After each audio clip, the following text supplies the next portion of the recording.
Nada, yo creo que presentar un libro que ha sido un ejercicio vital tan fuerte como este, a mí me produce una emoción infinita. Jeremías publicó Contarlo Todo en el año 2013. Luego publicaría entre medias una novela más corta, como otro, de algún modo en un universo de novela de campus, Animales Luminosos, en el año 2022. Pero realmente el libro que estuvo escribiendo, digamos, entre ese año 2013 y hoy, julio de 2025, cuando se publicó en el Perú, es este libro, que es un libro monumental. Son casi 1000 páginas. Eso podría querer decir nada o muchas cosas, pero acá hay una noción de querer abarcar un mundo entero. Si Contarlo Todo era la novela sobre el padre, esta es la novela sobre la madre. Aquí hay 2 personajes femeninos que creo que son absolutamente inolvidables. Yo le digo que yo sentía al leer esto una mirada masculina muy particular. Le ha costado, yo creo que hay escritores que traducen estar en el mundo a través de la escritura, no pueden hacer otra cosa. Y creo que Jeremías hace parte de esa estirpe de escritores. Por tanto, lo que vamos a leer aquí es una vida, y creo que el esfuerzo de esta escritura ha sido un esfuerzo. Yo creo que traducir un poco esa experiencia vital, aquí hay un narrador, por supuesto, hay un universo que es absolutamente autónomo en la literatura, pero es inevitable pensar que hay una vida detrás de esta novela. Digo que tiene 1000 páginas, pero cuando uno empieza a leer ya no tiene 1000 páginas, es decir, es algo que va pasando como un río y lo va acompañando a uno, y uno se va a vivir a este libro que tiene tantísimo que ver con tantos temas que no son solo latinoamericanos, ¿no? Yo creo que en el mundo que estamos viviendo, pensar cómo se segrega, cómo se piensa que allá están ellos y aquí nosotros, es un tema que tristemente cada día vemos más. Jeremías ha escrito esta novela muchas veces, la última incluso en un proceso de edición de los últimos meses, casi que la reescribió, hizo cambios profundos aquí del narrador, del tiempo verbal, y yo solo puedo decir que siento profunda admiración por alguien que se enfrenta a la manera de escribir así. Así que nada, es una celebración inmensa tener este libro acá. Decía Jeremías que ahora cuando camina por las calles, cuando sale a correr, solo piensa, ya está.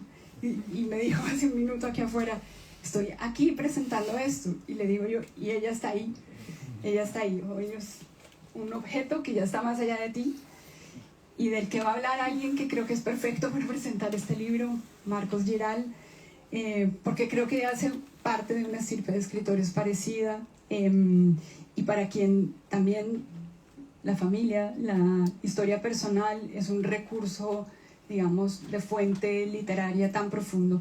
Así que supongo que vamos a vivir una charla muy apasionante, y de mi parte solo decirte que comparto la emoción de verla ahí y que empiece a hacer su andadura. Ya en el Perú salió, la primera presentación por fuera del Perú es aquí, cosa que me alegra mucho, y espero que encuentre muchísimos lectores en el público español, porque el libro lo merece. Así que sin más te doy la palabra.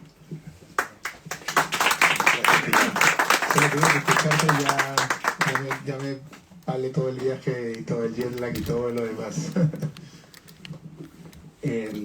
Buenas tardes, estoy muy honrado realmente de que Jeremías haya pensado en mí para presentar esta novela, y también por extensión Pilar, la editorial Alfaguara, porque realmente en mi vida de escritor he presentado muchos libros. Generalmente los escritores presentamos libros por razones de amistad, y he presentado por lo tanto libros tirando a malos, libros regulares, libros buenos, libros muy buenos, pero pocas veces he tenido la certeza al leer un libro y luego presentarlo, de que estaba presentando un libro que sin duda ninguna iba a pasar a la historia de la literatura. Y este libro de Jeremías no me cabe ninguna duda de que va a ser así, va a pasar a la historia de la literatura, por supuesto peruana, pero creo que también de la literatura en español en general. Es una novela monumental por su volumen, por el número de páginas, pero lo es sobre todo, y es lo más importante, por su ambición. Tiene una tremenda ambición literaria que podemos decir que, por un lado, o sea, pues retrata un conflicto que puede ser más o menos universal y que tiene que ver con aquello que nos hace ser como somos. Hay una referencia expresa a esta idea hacia la mitad del volumen, donde se habla de Tolstoy. Luego me contarás qué tanto importante es Tolstoy en la novela, pero también tiene esa cualidad que solamente tienen esas grandes novelas que intentan abarcar todo un mundo, o sea, más allá de retratar un conflicto determinado, que puede ser metáfora de la condición humana, y es que trata de retratar, digamos, toda una sociedad, ¿no? Estamos hablando, pues, de Tolstoy, de Thomas Mann, etc., ¿no? La novela de Jeremías, bueno, arranca con un personaje, el narrador, que es Manuel, que regresa de Estados Unidos al Perú después de 3 años como profesor en una universidad de Estados Unidos. Y ese regreso, pues, es un regreso hacia una zona, podemos decir, de conflicto, ¿no?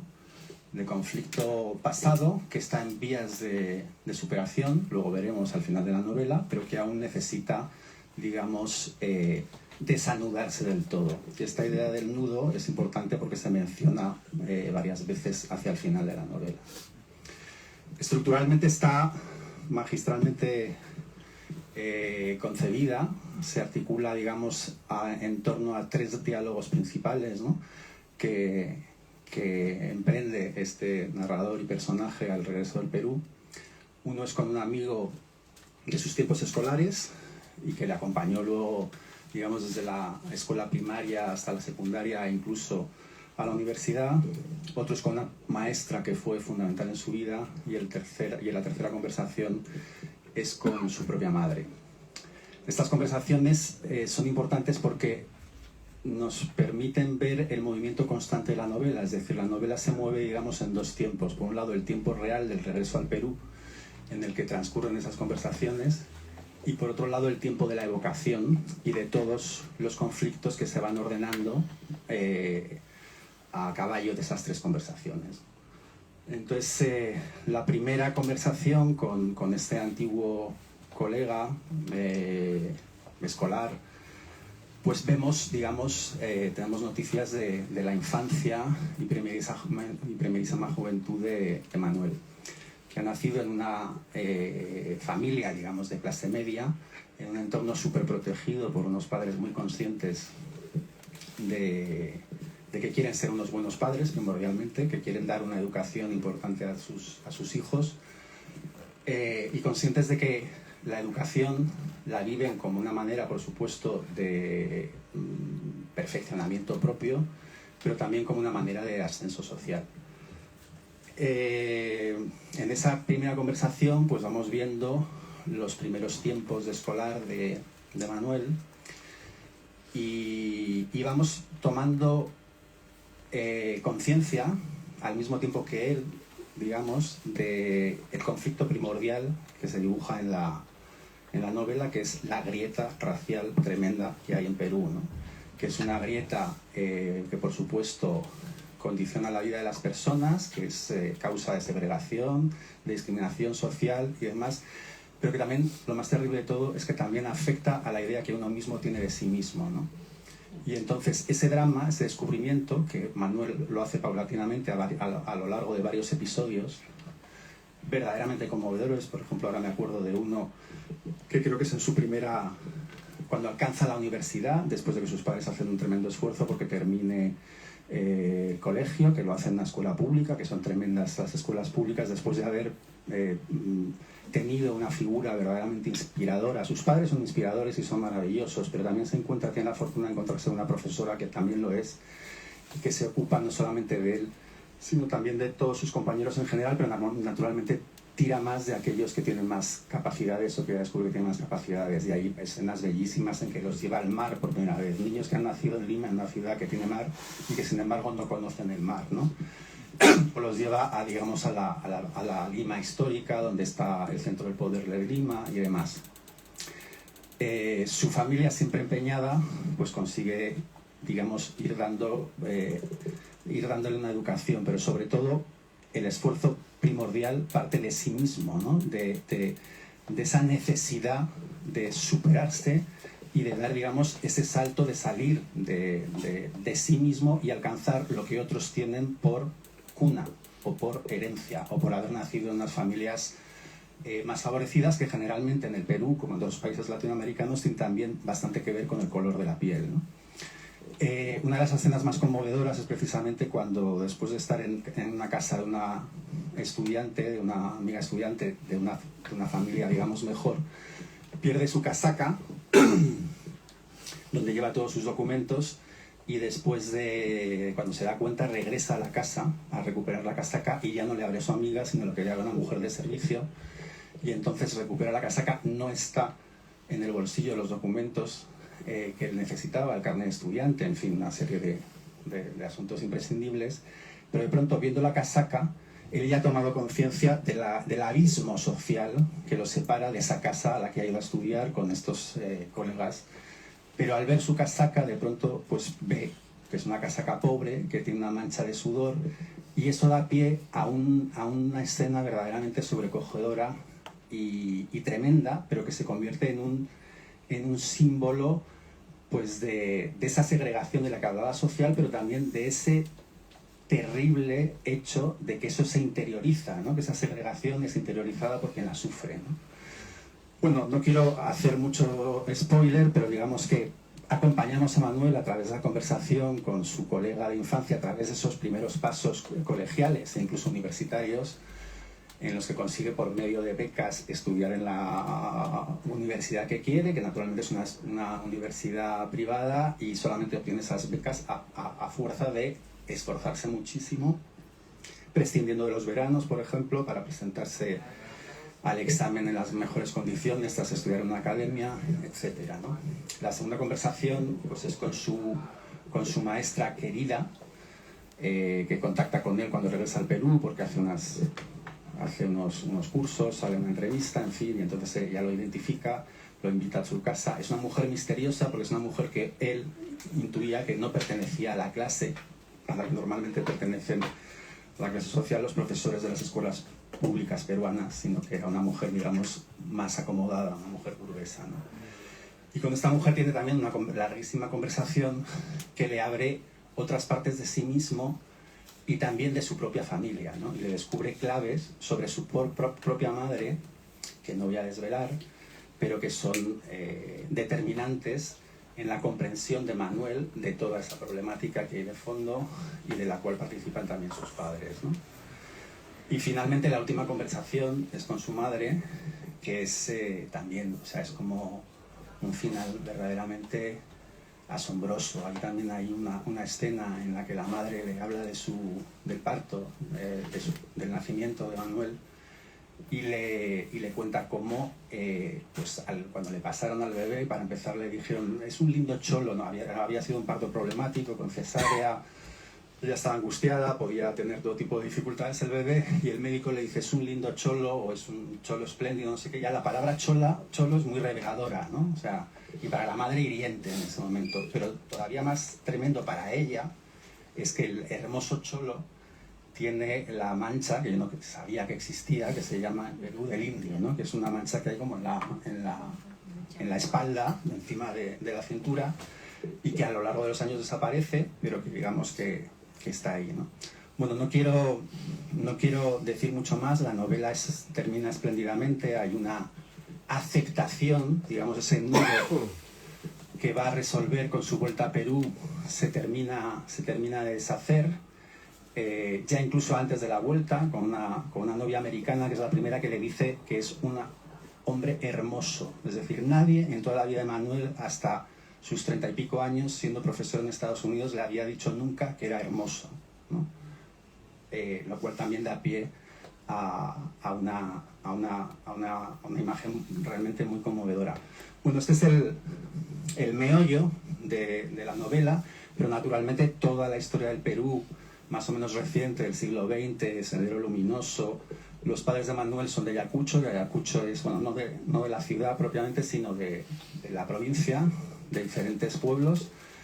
Ayacucho fue una de las zonas del Perú más golpeadas por la guerrilla de Sendero Luminoso, que como saben ustedes no solamente mataba policías y gente y funcionarios del gobierno, sino que también mataba campesinos inocentes, digamos, ¿no? Y esa herida también del Perú provocada por Sendero Luminoso y por la violencia también aparece magníficamente explicada en la novela.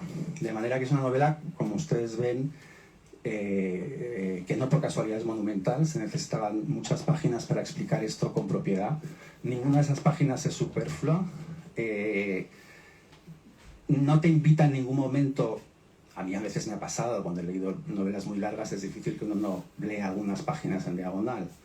En este caso no he leído ninguna página en diagonal, porque realmente el texto te pide que sigas. Quieres acompañar a Manuel en sus peripecias y en todos los retruécanos de esa sensibilidad herida que tiene y que bueno, que al final pues, se dibuja una magnífica reflexión sobre la condición humana en general, sobre eso que decía antes de qué es lo que nos hace ser como somos, y que entenderlo también nos permite a todos, más allá de que seamos peruanos, de que hayamos vivido esa grieta racial o no la hayamos vivido, que nos permite entendernos. En el momento en que sabes quién eres y de dónde vienes, de alguna manera deshaces ese nudo que está presente en Manuel de una manera más trágica por este asunto racial que estoy explicando, pero que al fin y al cabo ataña a la condición humana, ¿no? En general.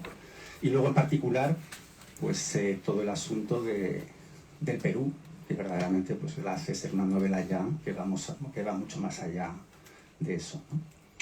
Creo que con esto termina mi explicación. Tremenda explicación, la verdad.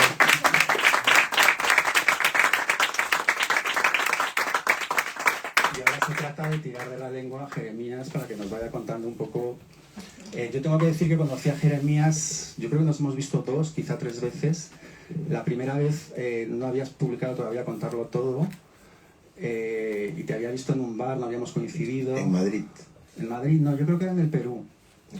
La de Madrid se me ha Lo que pasa es que la de Madrid, tú no sabías quién era yo, pero yo sí sabía quién eras tú. Fue una reunión de la cátedra alrededor del canon del boom. Ajá. Y tú estabas invitado, yo también estaba ahí. Entre la gente, sí, estaba Vargas Llosa y estabas tú, y yo te miraba así como. Pero no tuvimos pues la siguiente vez que te vi en un bar, no me acuerdo si de Lima o de dónde, y estaba lleno de escritores. Jeremías nació en el 75, yo nací en el 68. Generacionalmente soy más próximo a otros escritores que tengo amigos en el Perú. Y Jeremías entonces, hablo de 2014 o de 2013 o 12, pues era más joven. Pero había un run alrededor de él, o sea que se notaba, ya había un duelo dialéctico de él con otros escritores, digamos, peruanos ya conocidos y ya con más sobra, y sin embargo yo me di cuenta, este tipo es importante por cómo lo escuchan, por cómo intentan retarle, por cómo bromean con él. Luego leí Contarlo Todo y encontré la explicación a por qué se te atendía con tanto cuidado en ese bar en el que te descubrí, para mí por primera vez, ahora veo que por segunda. Bueno, cuéntanos cómo nace la novela. Bueno, gracias Marcos por estar aquí, y Pilar por haber confiado en una novela tan extensa, que por supuesto ha sido un proceso que daría para otra novela. Y felizmente eso está ocurriendo, me parece maravilloso, y lo que has dicho también me ha conmovido profundamente. Empezó después de Contarlo Todo, ¿no? Empezó después de Contarlo Todo. Yo había terminado de contarlo, curiosamente la novela empieza cuando mi hijo está por nacer, y yo tengo una vieja novela sobre mi padre, sobre la historia rural de mi padre hace muchos años, siempre a punto de empezarla, ¿no? Y la empecé. Pero en la primera página, por esas cosas que pasan en la ficción, mi personaje dice en el segundo párrafo: ahora que escribo esto, después de la primera escena, ahora que está muerto, me pongo a pensar que quizás he escrito esto por esto, por esto, por esto. Y yo me detuve ahí y dije, yo no he perdido a mi padre ni a mi madre, no tengo la experiencia para narrar esto. Y sin embargo, me atreví algunos días más a intentarlo, pero no me daba la vida, la experiencia, la memoria emocional para meterme en este libro. Y me quedé huérfano. De manera que recordé un cuento que tenía ahí, que me había ocurrido después de haber regresado de Boulder, Colorado, como mi personaje. A mí me pasó que volví de Colorado a Lima, y en mi caso yo volví con un primer libro de cuentos, Punto de Fuga, que se publicó en el Perú. Y a raíz de ese primer libro tuve mis primeras entrevistas y ocurrió una cosa extraordinaria que le pasa a todo el mundo, pero los escritores inmediatamente vemos allí una posibilidad. Me entrevista el diario Correo del Perú a partir de Punto de Fuga, sale publicado en un blog de un periodista, y una señora escribe en el blog diciendo, si no nos equivocamos, ese chico que está ahí, que ha publicado su primer libro de cuentos en Alfaguara, es un niño que estudió en un colegio público en el año 81 llamado Las Aulas Celestes, que es un nombre precioso de colegio. En verdad no se llamaba así, pero los padres le decían Las Aulas Celestes porque eran 8 salones pintados de celeste en medio de un callejón con un terral. Ese es el colegio en el que yo empecé a estudiar, en el distrito de San Luis, la urbanización Tupac Amaru, la unidad vecinal Tupac Amaru. Si es así, si él es Jeremías Gamboa, el primer alumno de mi amiga, del que recuerda toda la vida a su alumno perdido, que escriba este número telefónico, ¿no? Yo dudé mucho porque mi profesora nos había abandonado en tercero de primaria. Había sido una profesora extraordinaria. El trasunto es Mariana Montemayor, y esta profesora de la noche a la mañana desapareció. Yo recuerdo niños llorando, me recuerdo a mí mismo pateando una bolsa negra, y me recuerdo no sintiendo, congelándome, antes de entrar a la monstruosidad de la educación pública peruana en los años 80 y 90, que se pauperizó durante el primer gobierno de Alan García de una manera bestial. Este chico en el colegio viviendo esto, hay que decir que pocos escritores de escuela pública escriben literatura en el Perú. Se escriben mucho, pero llegan a publicar. La mayoría de escritores están en colegios privados, parroquiales, pero de la escuela pública muy pocos. Tenía además otro infierno en casa, felizmente no dentro de casa, porque como bien dices, amado, querido, nada de violencia doméstica, no hay alcoholismo, una casa ordenada, un padre y una madre extraordinarios, que por supuesto me obligaban a mí a ser el primer lugar todos los años para que se sientan orgullosos de mí. Eran ayacuchanos. Eran ayacuchanos en un barrio que se pretendía criollo, con lo cual teníamos un secreto.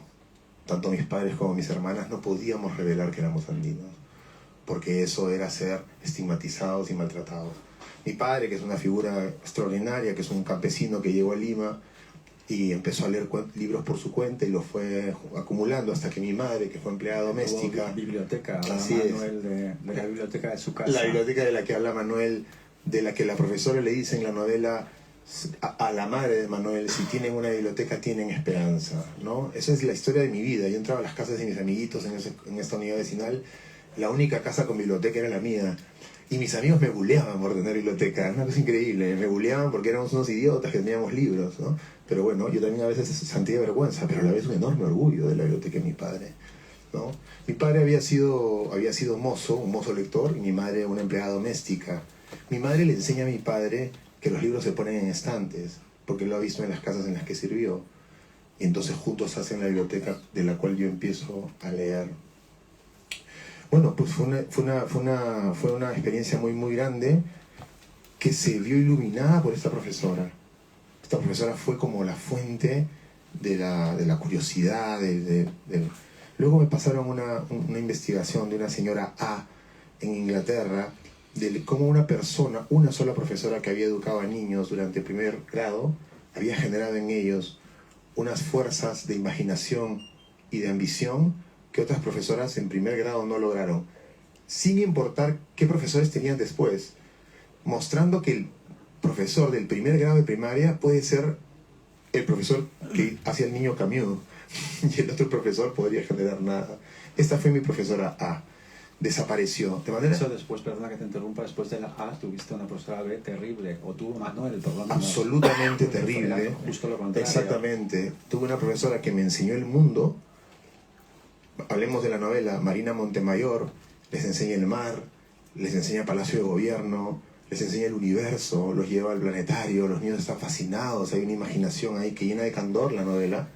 Y cuando desaparece misteriosamente, aparece Hilda Berroa, que representa a la profesora que yo tuve, que siempre tengo ganas de decir su nombre de pura rabia, pero lo voy a contener, que es una profesora que más bien les enseña otro principio del mundo, el verdadero Perú.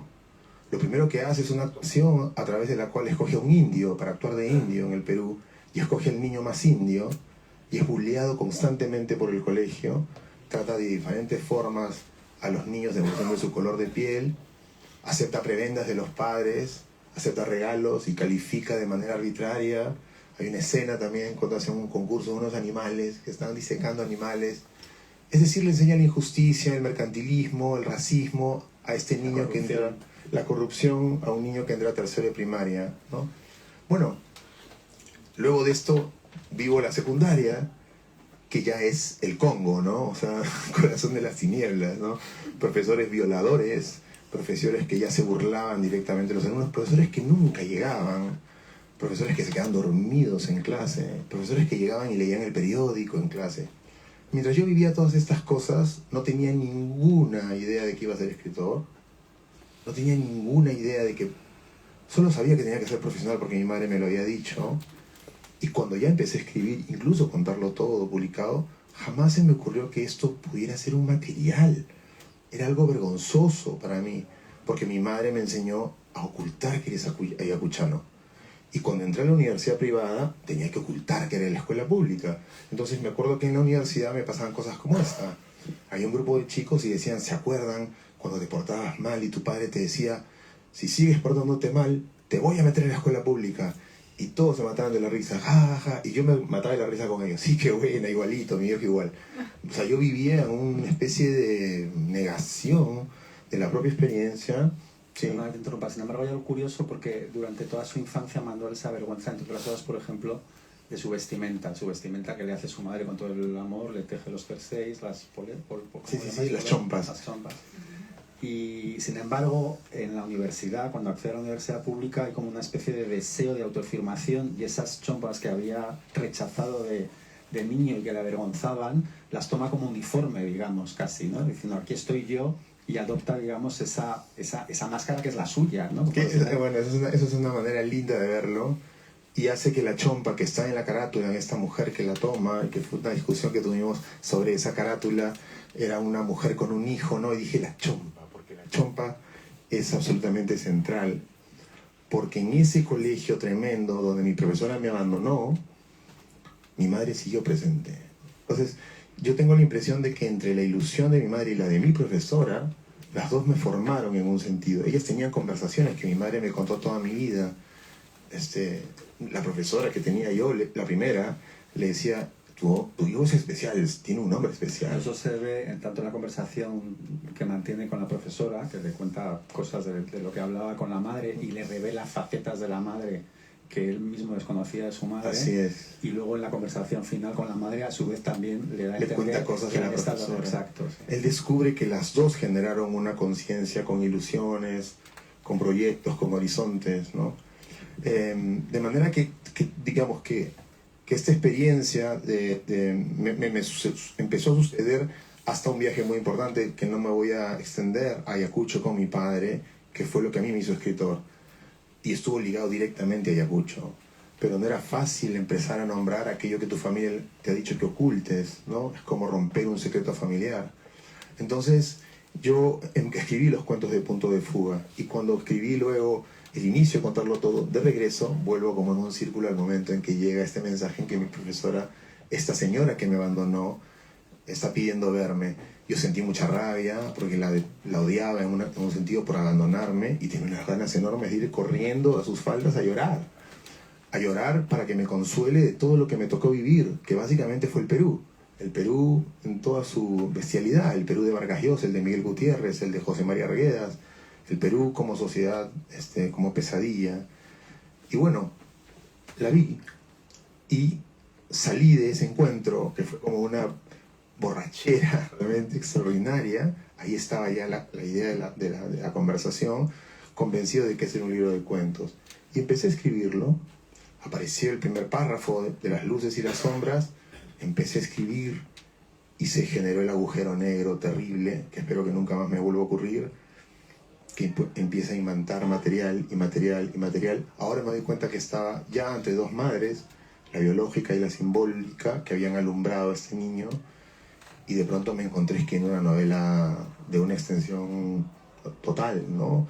Ya simplemente la tuve que terminar porque no había opción de dejarla atrás, ¿no? Pero fue así como ¿Eso empezó. es previo o en los agradecimientos hablas de, bueno, pues de mucha gente que te ha ayudado en diferentes fases de la escritura, y hablas de el compañero que tuviste que no tiene el mismo nombre que en la novela, de cómo mucha gente te ayudó a rescatar recuerdos de aquellos años, ¿no? La novela está tan pormenorizadamente narrado todo, con una meticulosidad, los ambientes, las atmósferas, las caracterizaciones de los personajes, los pequeños conflictos del día a día, etcétera, que claro, no pudiste tirar solo de tu memoria y tuviste que recurrir a la memoria de otros, ¿no? Digamos que esas conversaciones que tuviste de documentación fueron posteriores o anteriores a eso que estás contando. Fueron en camino con el proceso. Yo converso con mi profesora, salgo de ahí pensando en una novela, empiezo a trabajar la novela, me reúno con mi amigo Enrique Silva, que un poco Sabino Zárate, nos reunimos a que me cuente su versión de la escuela y luego entrevisto a mi profesora. Me doy cuenta de que tengo la necesidad, y es uno de los aspectos de la novela, de que en la discusión del mundo que es la novela hay momentos esenciales que tienen que ser narrados por diferentes versiones, y eso lo hago varias veces hasta llegar a una que es narrada por 4 versiones. El primer día de clases es narrado por un niño que llega, el otro niño que llega, la profesora que también está nerviosa ante su primer día de clase, y la madre que deja al niño, que es como dejar al niño en un lugar de esperanza. Eso ocurre en la escuela pública peruana. Y esto fue una experiencia también personal. Cuando yo estoy hablando con Enrique, con Quique, de pronto él me dice si recordaba una escena que yo se la conté a Pilar una vez en Arequipa, y Pilar me mostró su brazo que se había erizado el brazo de Pilar, y dije, esta es una escena central en la novela. Los escritores vamos contando nuestras novelas viendo reacciones de la gente para saber si el material funciona o no funciona. Y en este caso la historia es impresionante y es de la vida real, y por supuesto es central en el libro. Mi amigo me dice, ¿te acuerdas que un día estábamos tú y yo con los uniformes de educación física de escuela pública con una Coca-Cola en la mano, helada? Y yo le digo, me acuerdo perfectamente, la escena me parece absolutamente cierta. Sí, yo tengo una y tú también tienes una, sí. Y Condori tiene una, y Cuentas tiene una, es verdad. Y también Porras, y también es cierto. O sea, era una memoria absolutamente sobrenatural para niños pobres como nosotros.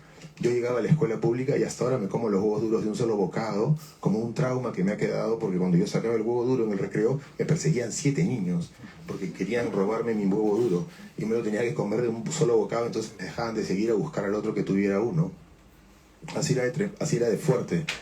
Y todo eso está narrado en el libro.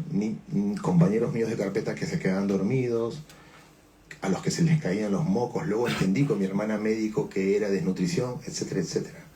Bueno, yo me quedé tan sorprendido con esta imagen que nunca le dimos razón, que es rarísimo esto. ¿Cómo pudo ocurrir si nosotros nunca tuvimos una Coca-Cola? Nadie nos pudo comprar una Coca-Cola.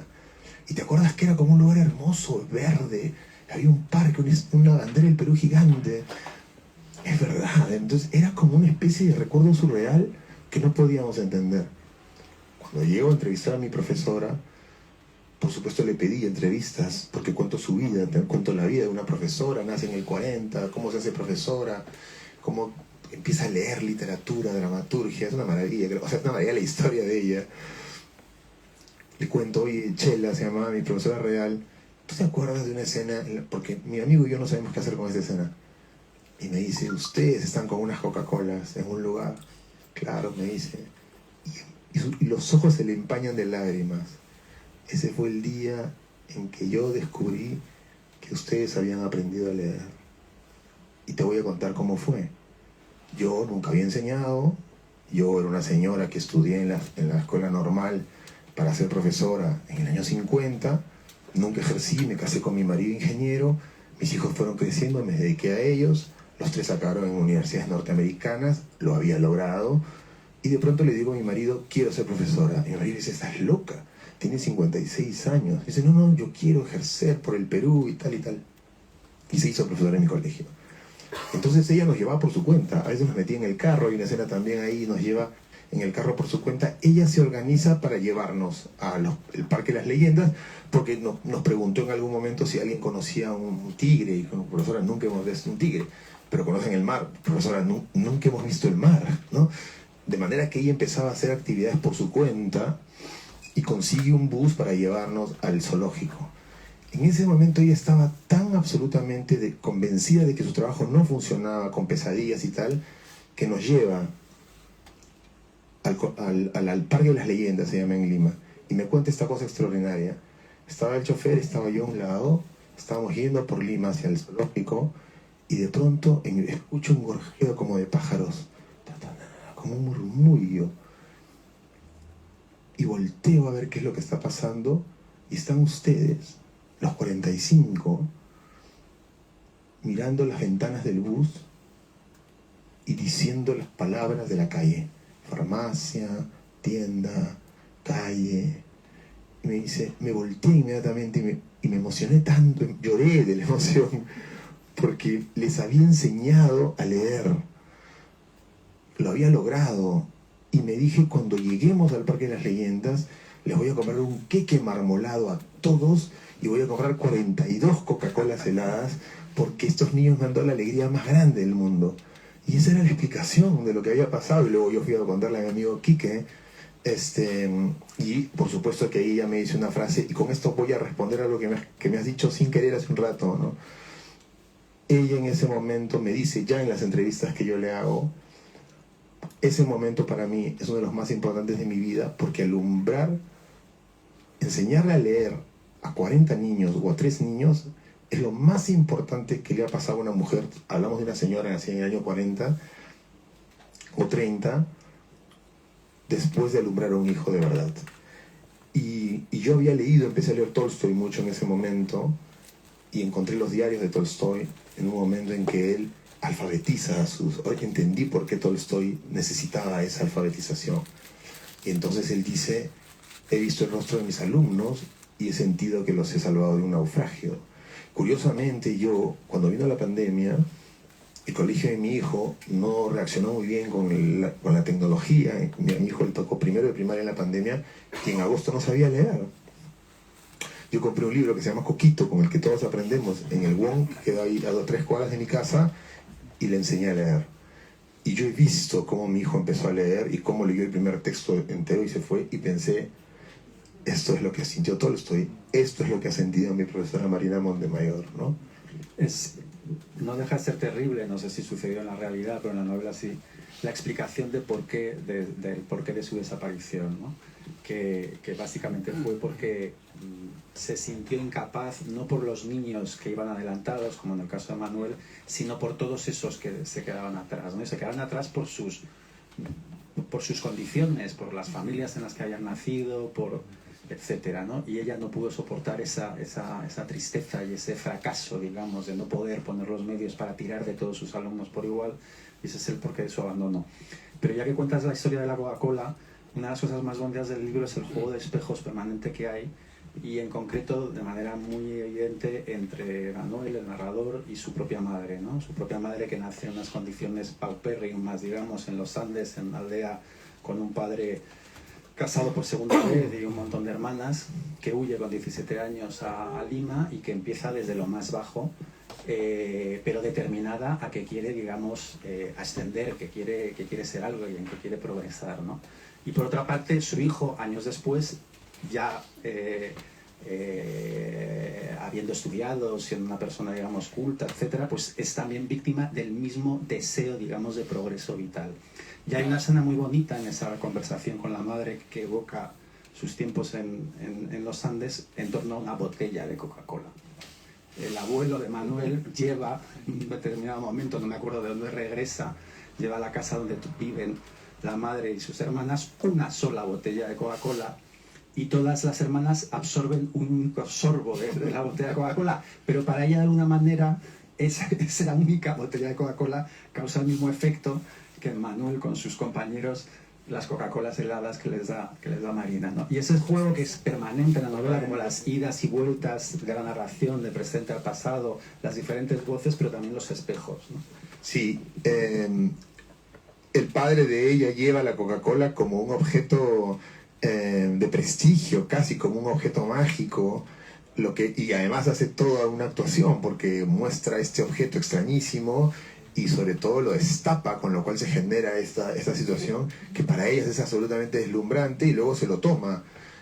Y ellas no pueden creerlo y cada una de ellas toma y ella le cuenta que cuando es empleada ya, con el primer dinero que va a buscar ese sabor, ¿no?, de la Coca-Cola.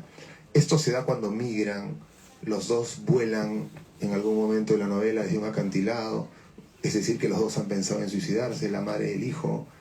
Los dos han sido víctimas de racismo absoluto. Los dos, cuando se van, él en el aeropuerto Jorge Chávez para entrar a las mangas del avión, para irse a Colorado, a Boulder, y ella cuando sube al bus Gutarra que la va a sacar rumbo a Ayacucho, sienten que vuelan, ¿no? Eso es muy bonito, o sea, toda la narración naturalmente está construida con un digamos, lenguaje realista, pero en ciertos momentos hay como una especie de lirismo casi fantástico, todo el asunto de las velas, de los vuelos y demás, que se agudiza conforme se va llegando al final. Porque te estás acercando más a la madre. Diría que el viaje es un viaje directo al sol, que es la madre. Y en algún momento Manuel ya cree que en las velas y cree en los dioses, porque esa es una novela de cuidados. Y cuando Manuel repite las cosas que la madre ha vivido, Manuel las repite por primera vez, las hace por primera vez, pero la madre sabe que está repitiendo lo que ella hizo. Cuando Manuel le lleva la carta de Colorado en inglés y se la da, la madre empieza a mirarla como leyéndola y dice: esto es absurdo, yo no sé leer inglés. En verdad es mucho más bestia que eso. Y ella le dice su primera frase en la novela, la primera frase que la madre dice es: condenados a partir, porque esta mujer ha migrado a Lima para educarse y luego ha tenido a su hijo ahí para que esté con ella, pero la maldita condición de la mancha, que se llama mancha mongólica, la condición de ayacuchano, la condición de serrano, la condición de peruano, ha hecho que me estén llevando a mi hijo a otra sociedad, que es los Estados Unidos. ¿Cómo le digo yo a él que no vaya si yo me fui? ¿Cómo le digo a él que no haga esto si me constituye? De esas cosas tan profundas o tan amarradas está hecha la novela, y justamente como has dicho tú bien, la novela es justamente una de las metáforas fuertes de ella, es cómo desanudar este asunto. Y por eso el viaje a Estados Unidos es brutal. Cuando el hijo se va y el hijo entra en esta cosa o rompe esta distancia de rescate, ¿no?, de la que habla Samantha Schweblin y demás, a la madre andina peruana solo le queda prender velas, ¿no? Y aquí, además, que está Pilar, lo tengo que decir, hay una idea que no es exactamente la de mi mamá, pero me la copié de García Márquez. García Márquez contaba que cuando él viajaba, y esto me pareció extraordinario, la madre prendía una vela.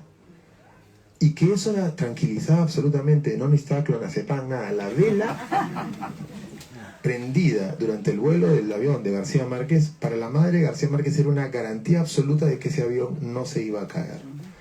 Y entonces mi madre no hacía eso. Mi madre sí, cuando yo me fui a Estados Unidos, lo primero que hizo fue ir al pueblo de Carhuanca, su pueblo, a rezarle a la Virgen, a prender velas y a leerlas. Mi mamá lee velas ayacuchana. Hay una cerería ayacuchana extraordinaria y la madre las lee para saber. Pero además le añadí que prendiera velas para que los viajes de los hijos funcionaran. En ese sentido es un libro que está partido en dos, y que yo te diría que es una madre y un hijo, que empieza como una pietad. Es un hombre de 33 años que ha salido de la cruz, ha caído, le ha ido mal en la vida en un sentido. La madre lo recoge en su casa en San Luis y que al final de la novela, en una de esas escenas que cuentas del nacimiento, son una madre y un hijo. Solo que esta madre y este hijo que están mirando al pintor, la madre sabe que el hijo detrás tiene una mancha. Y creo que esa mirada de mi madre sobre mí como escritor ha marcado mucha parte de lo que yo he escrito. Es más, diré más, creo que he escrito 3 novelas antes de esta sin mancha y esta con mancha. Yo no tuve la mancha según mi madre. Me lo dijo todo el tiempo. Tú no tuviste la mancha, tú no la tuviste, tú no la tuviste.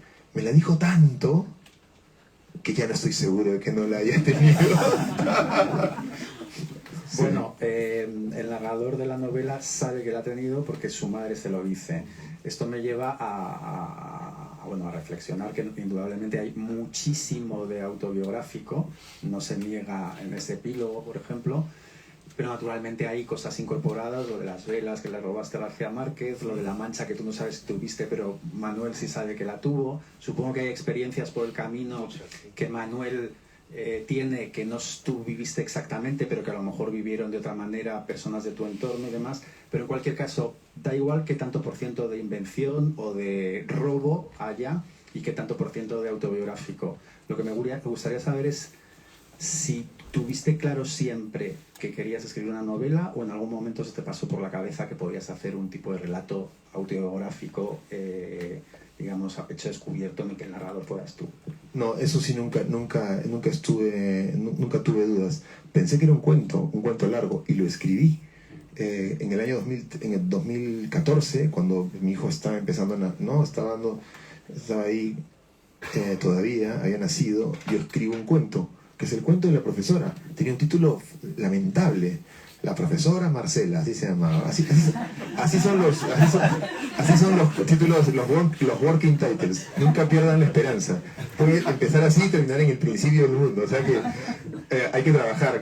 Paul Auster decía que todas las novelas empiezan desde el lado más estúpido y deberían terminar, ojalá, en el lado más inteligente. Y yo escribí ese cuento simplemente porque hay un cuento de Ribeiro que se llama La profesora Fabiola, que es un cuento que a mí no me encanta, en donde Ribeiro se burla de la fealdad de su profesora. Y como yo amaba a mi profesora, dije, voy a ser la anti-profesora Fabiola, se llama la profesora Marcela. Como mi profesora se llamaba Chela, no se me ocurrió mejor que llamarla Marcela, en lugar de Graciela. Es decir, en ese momento no estoy jugando con el símbolo. Al final se llamó Marina Montemayor, que para mí es un pubis inmenso y una cosa de líquido, en relación con Candelaria Amaro Escriba, que es la madre, el fuego, uno ya ahí está en la metáfora y en los nombres aparecen. Pero al principio empezó como un cuento estúpido que escribí, y en donde estaba el diálogo entre la profesora y el alumno. Lo terminé, tenía 80 páginas y era lamentable, ¿no?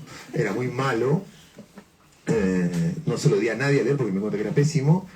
Y entonces sucedió que apareció la primera imagen, que es la de las luces y las sombras, que esa es la otra metáfora de la novela. El Perú es un manto de oscuridad con algunas luces extraordinarias de los grandes profesores y las cuidadoras, que son mujeres, y es el manto de la Virgen, ¿verdad? Que no es otra cosa que la imagen que tiene la madre como protección a su hijo. La madre prende las velas para que la Virgen María, que es su propia madre, vigile a ese niño en los puestos. Nosotros, el comienzo de la novela es precisamente con las luces aproximándose a Lima, ¿no? Y al final hay una referencia. O sea, todo está magníficamente abrochado. Todo es verdaderamente asombroso. Cuéntanos si tuviste algún faro más allá de esas luces que te iluminó por el camino, qué referentes, qué novelas, en quién pensabas, en qué escritores. Bueno, al principio, cuando encontré la metáfora, trabajé hacia ella. Inevitablemente pensé en muchas novelas extensas. Cuando ya estaba en la novela extensa, en novelas de regreso, podría nombrarte en cada género. Las novelas de retorno, tenía muchas pensadas como novelas de retorno a la patria, novelas de educación, leí muchas, novelas de infancia, de adolescencia, de amistad, en fin. Sobre el final de la novela, sí, diría que la novela está parada sobre los hombros de Conversación en la Catedral, ¿no? Y es una novela que tributa, aparte a las grandes novelas grandes peruanas, novelas que intentan explicar el Perú desde algunas metáforas, ¿no? Hablas de Un mundo para Julius también en algún momento. Porque le dije el otro día estuve con Alfredo Bryce y le dije, esto es Un mundo para Gilius contado por el hijo de la nana. Me encantó, se la llevó feliz. Porque ese es de donde cuentas, y en un momento me di cuenta, en los momentos sobre todo de desasosiego, que yo estaba trabajando como trabajaron muchos autores y autoras peruanos, muchas páginas para tratar de nombrar el Perú, ¿no? Entonces la novela es consciente que está parada sobre Argueda, sobre Ciro Alegría, sobre Vargas Llosa, sobre Miguel Gutiérrez, que es un escritor peruano que se ha leído muy poco y que es extraordinario. Arguedas sale mucho, sobre todo al final en las conversaciones con la... Arguedas aparece Reynoso. Mi novela, ahí esa es mi influencia de Caetano Veloso, que hace música y habla de todos sus colegas, ¿no? Yo nombro a todos, poetas, horacerianos, y los tributos, porque yo lo que he querido es... Dos cosas quisiera decir, ¿no? Una es que en un momento de gran desasosiego, leí en unos diarios de Steinbeck, cuando Steinbeck está en un momento de desasosiego escribiendo Las uvas de la ira, él mismo se dice así, John le dice, no te olvides que lo único que tienes que hacer es escribir una buena novela americana. Y entonces yo pensé en ese momento, eso es, una buena novela peruana, es todo lo que tengo que hacer, ¿no? Y eso me centró, y con eso trabajé. Y esto venía a raíz de otra cosa que ya se me olvidó. Pero entre las novelas largas que he leído, me interesa una en particular, que es 26666, de Roberto Bolaño, porque esta novela no es anti-26666, es el otro lado de 26666. Porque en 26666 el mundo está tomado por las acciones y principios que se toman en Vargas Llosa, en Conrad, en Cormac McCarthy, en Faulkner, cosas de hombres. ¿Qué cosas hacen los hombres generalmente? Conquistan, someten, entran en guerras, depredan, violan, maltratan, etc.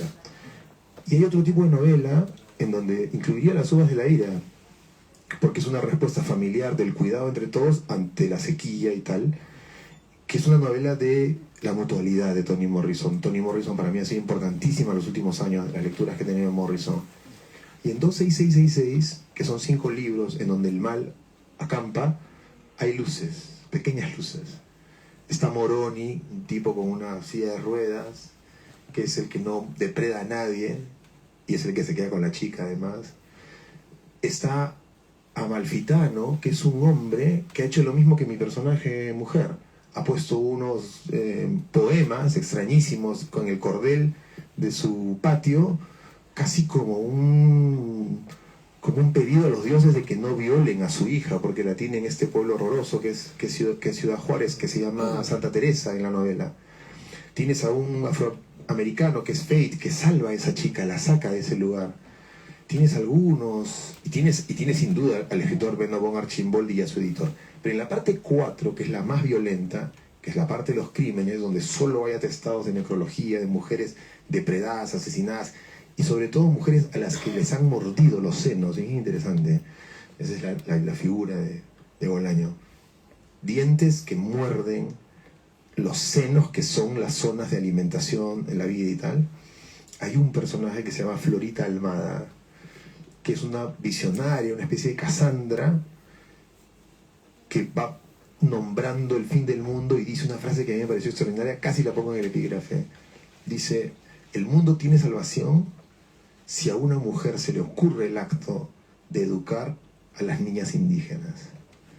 Y entonces, claro, yo en ese momento sentí, porque claro, yo le escribo esto, que es todo medio Jorge Amado, ahí te digo los nombres, ¿no? Manuel Puig, los sentimentales, Stendhal, toda esa línea, Bryce, esa línea sentimental de afectos de padres, hijos que lloran y tal. En ese momento yo, cuando leo eso, digo, ok, Bolaño también nombra ese tipo de asuntos, entonces yo estaré en el otra ala, a pesar de lo mucho que me gusta a mí Bolaño, hablando sobre este tipo de literatura. Entonces te diría que, y ocurre en la novela, hay discusiones sobre la literatura peruana muy fuertes, hay discusiones sobre el boom, lo hablan él y discusiones sobre la literatura universal, ¿no? Una de las cosas maravillosas del libro también es cómo, digamos, la trama o cómo se ha construido la novela también invade de alguna u otra forma la trama. Es decir, esas conversaciones a las que aludes, por ejemplo, con la doctora, sale todas estas cuestiones de las que estás hablando ahora, o con la propia profesora, que la profesora también es una lectora, habla de Jane Austen, habla de... Pero sí, a mí me parece también muy importante resaltar que más allá de que el personaje principal y narrador sea masculino y que haya un compañero que protagoniza una larguísima conversación, que a lo mejor son 300 páginas, ¿no? Es una novela poblada de poderosísimos personajes femeninos, ¿no? Es decir, el personaje de la madre es bestial, es fabuloso. O sea, es de una carnalidad, de un afecto, de un drama interior brutal. El personaje de la maestra también es inigualable. Las diferentes medionovias y no completas del todo, hasta la última americana. Cada mujer que interviene, verdaderamente en la novela, está maravillosamente dibujada y ilumina pues todo de manera espléndida. Enhorabuena, Jeremías. No sé si vamos bien de tiempo, si podemos abrir al público, quizá.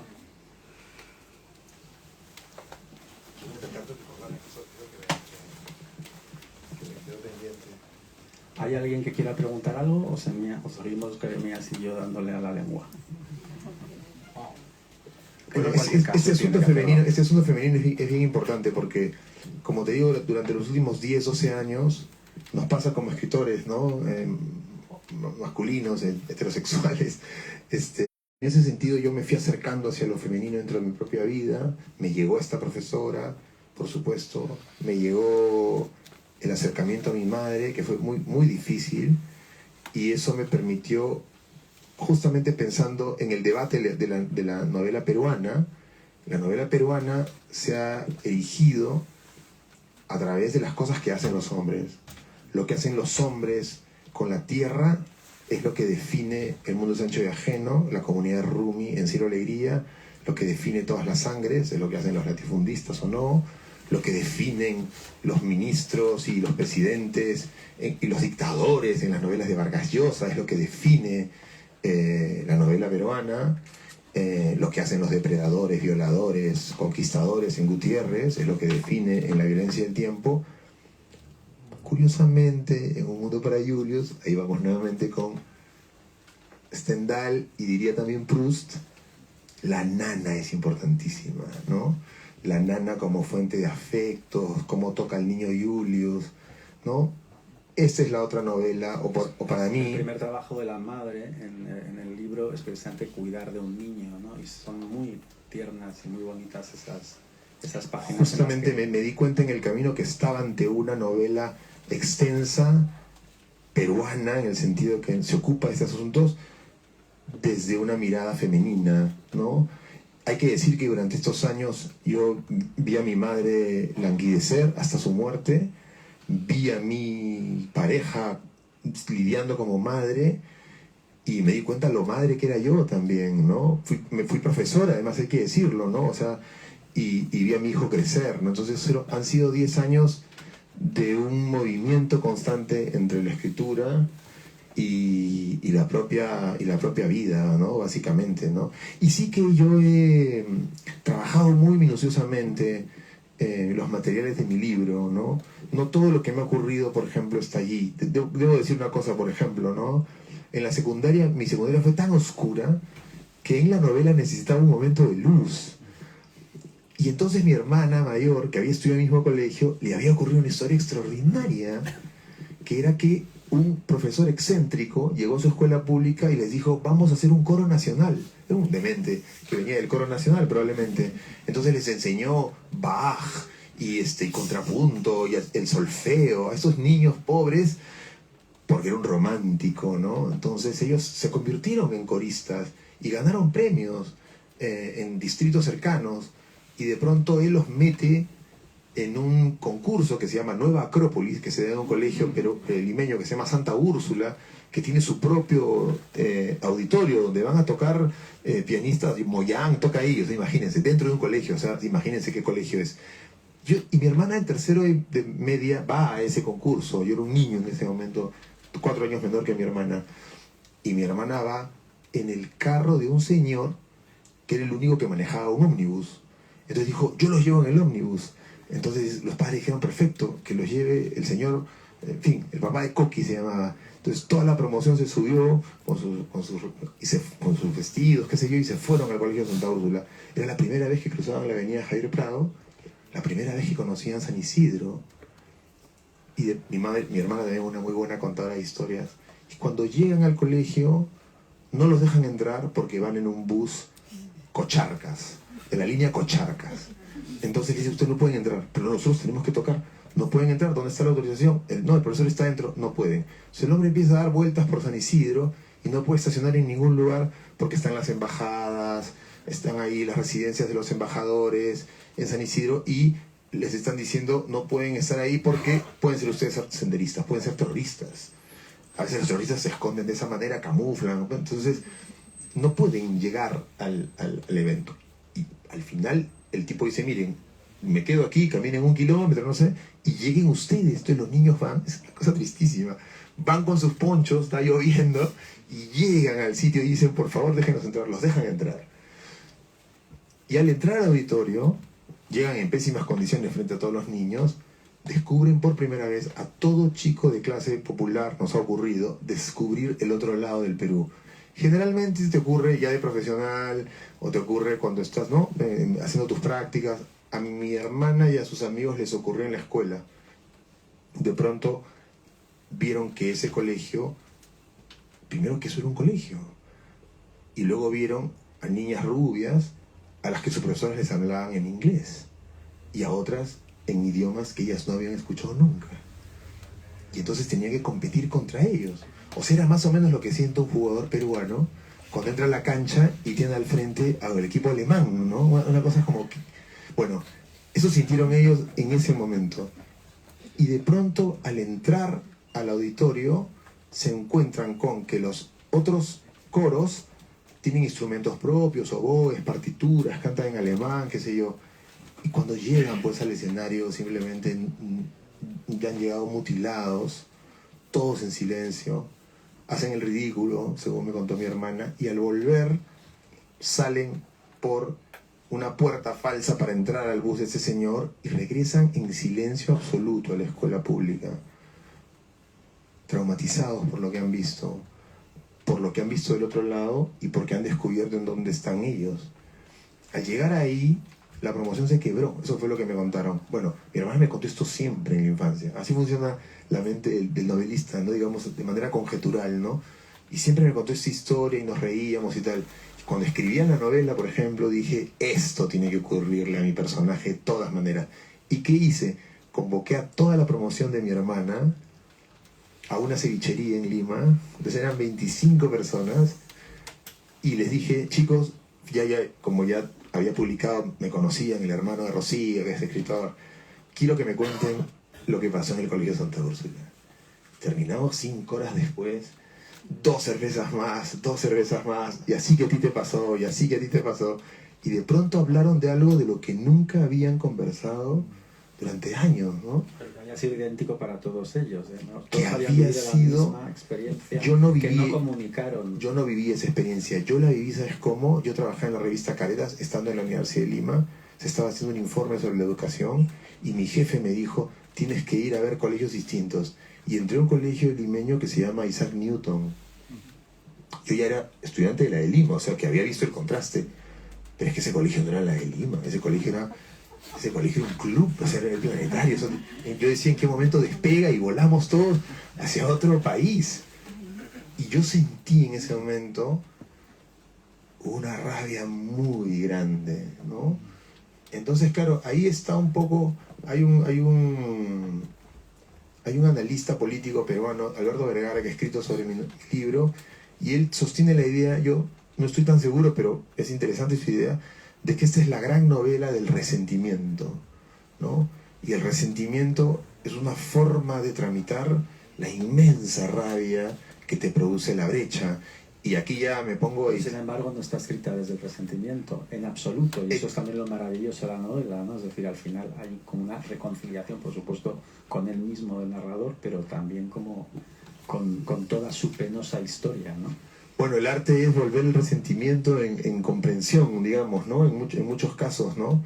Yo tengo la impresión de que es por lo menos mi manera de trabajar, ¿no? había mucha rabia ahí, 1000 páginas se escriben con mucha rabia, y por supuesto en el Perú, ya aquí me pongo un poquito ya editorializador, ¿no? Oye, la única manera de mantener la brecha, o una de ellas, es manteniendo la enorme diferencia en la educación pública y privada, ¿no? Estos chicos, es otra metáfora del libro, además, tiene varias, ¿no? Las luces. También sobre la educación. O sea, es una novela sobre la educación, y hay una metáfora que descubre él en algún momento en la academia preuniversitaria, ¿no? Son varias revelaciones que son muy dolorosas, ¿no? Y es que yo en algún momento lo sentí. A todo esto tengo que decir que todo esto ha aparecido también porque yo hace 18 años tengo la suerte de hacer psicoanálisis, lo cual ha permitido que aparezcan estos materiales. Pero en algún momento pensé que lo que hicieron en la escuela pública cuando me metieron en las aulas celestes fue meterme en un tren junto a millones de chicos de escuela pública en el Perú que iba dirigido hacia las cámaras de gas. Esa es mi impresión, a las cámaras de gas. Yo estoy seguro, de verdad, estoy absolutamente seguro, no tengo la menor duda, de que ninguno de mis profesores en la escuela, hasta quinto de media, había leído un libro. No tuve al profesor que otras personas han tenido de segundo, tercero, cuarto de media, que dicen, yo tuve un profesor que me daba sus libros y me habló de tal cosa. Leímos Madame Bovary, leímos Las y los perros. ¿Qué leí Las y los perros? De nada, ninguno, en absoluto. Y todos mis compañeros están donde están ahora, si están. Era un tren que iba hacia una cámara de gas a donde ibas a morir, ¿no? Y luego descubres en algún momento que otras personas sí han tenido aulas celestes, con profesores motivados, bien pagados, algunos malos, sin duda. Ahora mis hijos están en la escuela pública, privada en el Perú, es imposible que no sea así. Y algunos profesores malos y tal, y a veces se quejan, y yo digo, si tú supieras lo que es el otro tren, ¿verdad?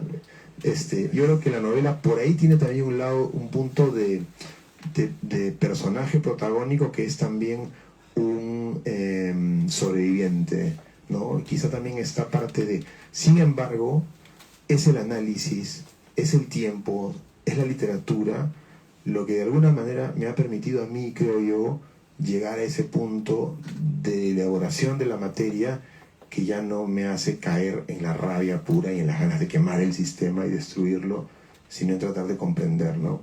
Es también curiosa la figura de ese profesor que se topa en la academia. El personaje de Manuel va a una academia para preparar el examen de ingreso en la universidad. Y en esa academia, que está pues llena de profesores de dudosa reputación, pues uno de los más célebres o de los que supuestamente son buenos, lo es, entre otras cosas, porque dice ser profesor de la Universidad de Lima. Y en un momento de dudas por parte de Manuel, no sabe si será capaz de pasar el examen de ingreso, a pesar de que ha sacrificado horas y horas y horas de estudio de una manera tremenda, ¿no? Y el profesor le dice, sí, puedes, estás aquí y tal, no sé qué, puedes ir a la Universidad de Lima, no te preocupes, tal.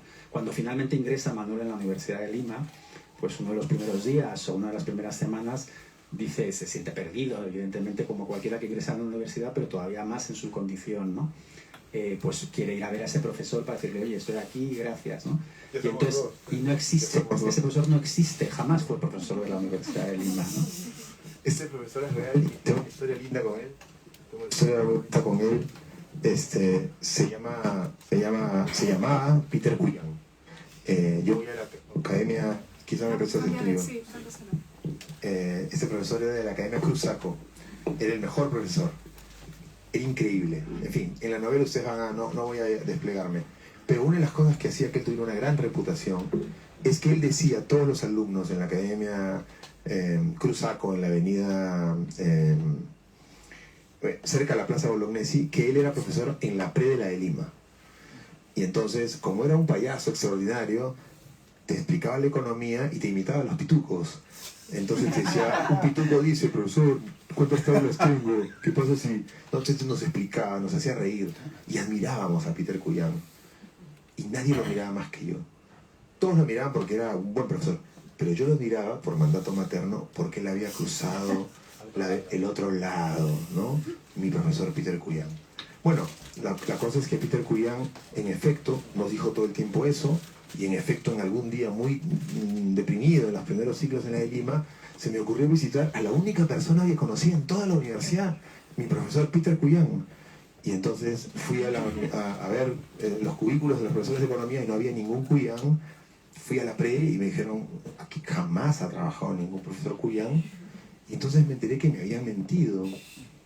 Obviamente, Cuyán nos decía a todos que era la élite porque estaba absolutamente convencido que ninguno de esos pobres chicos de la Academia Cruzaco, que tenía una casa que estaba a punto de caerse, iba a llegar jamás a la Universidad de Lima. En la novela, Cuyán le dice al chico que puede. En la vida real no, fueron mis padres. Pero luego me pasó algo curioso, ahora en la última Feria del Libro de Lima.